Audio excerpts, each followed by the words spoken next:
Alright, here are my thoughts on the 1954 stop-motion Hansel and Gretel movie.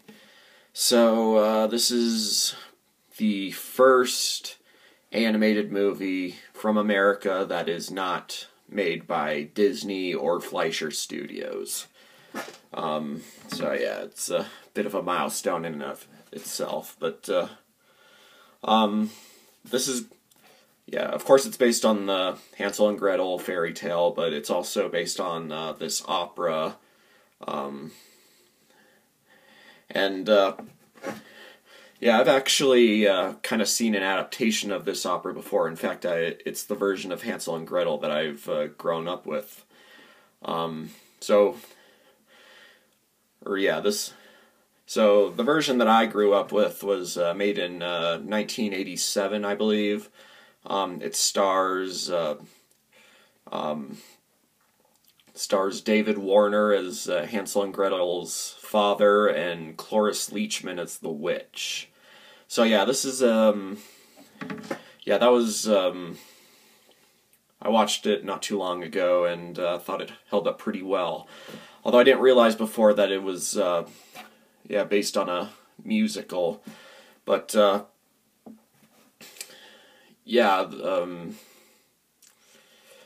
but it is quite different. Some of the songs are mostly identical, but there's some songs that have the same melody in these two versions, but the songs themselves, the lyrics, they're kind of different.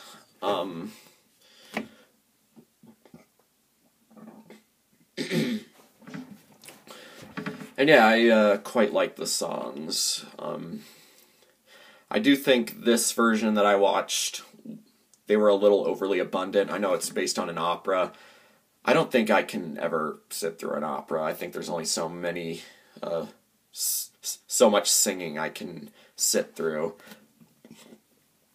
Especially when it's all high and pitchy,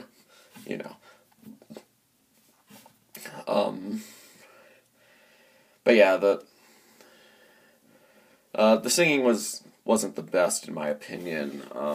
I think some of the voice actors they picked, or at least the lady they picked to voice both Hansel and Gretel. I can see what she was doing. Her performance wasn't too bad, but I just didn't think she was right for the parts. Kids kind of sounded annoying, to be honest. Hansel had this high, nasally voice. Gretel kind of sounded all soft and timid, and I didn't think those really worked that well for, the kind of songs they were going to sing and stuff. And then we get to the animation. The animation's pretty creepy. There's these puppets that they used, and their mouths are all I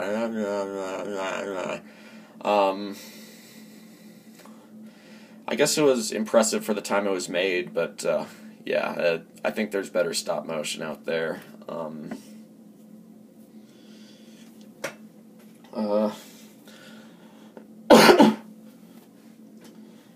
There's in some aspects it's better than Rankin Bass. In other aspects it's a little worse, mostly in terms of the characters' faces.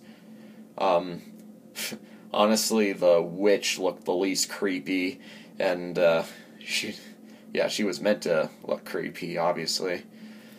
But yeah, the two kids, the father, they all look creepy. Not everything about this holds up quite that well. I honestly think that the late 80s version that I grew up with, that apparently not that many people know about, I'd say that version is superior. And I know this one's a more direct adaptation. It's adapting all the songs and stuff, but again, well, it's a personal opinion, but still, there's only so much singing I can get through. The version that I grew up with, they kind of just limit it to some of the more essential songs, I guess. Or, the ones that kind of help move the plot along. And, you know, they're probably some of the better songs. Um, you know, I could go into detail of what my favorite songs are, but maybe if I do a bigger video on this. I am kind of thinking of the future of Mashit reviews, and I'm thinking that I might not do full reviews of every single animated movie I look at. I'm probably just gonna review the ones that that I have enough things to say about, and yeah, some other things that I've been thinking about doing. You know, continue doing cartoon reviews where interested. You know, list videos. What else? There's some various ideas I've been cooking up, but yeah, this one might actually be worth a full review for. There's a couple things I might be able to pick on, if you will. The character who does pretty much steal the show is, yeah, definitely the witch. She's, you know, you can tell the voice actress is just hamming it up best she could. She's having a great time, and, yeah, the character reflects that performance and everything. You know, the figure, the model. Yeah. So yeah, yeah, I'm kind of on the fence with this movie. Again, I like the songs, I like the animation to a degree. I do think it still looks creepy, but, yeah.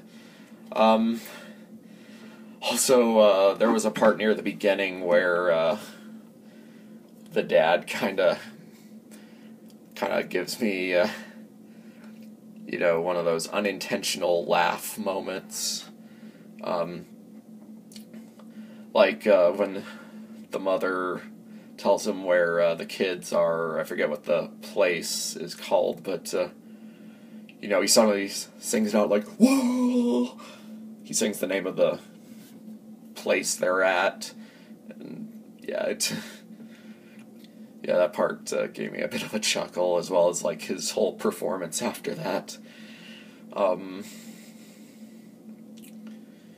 yeah, there were some other parts that, like the Sandman and these angels singing them to sleep or something.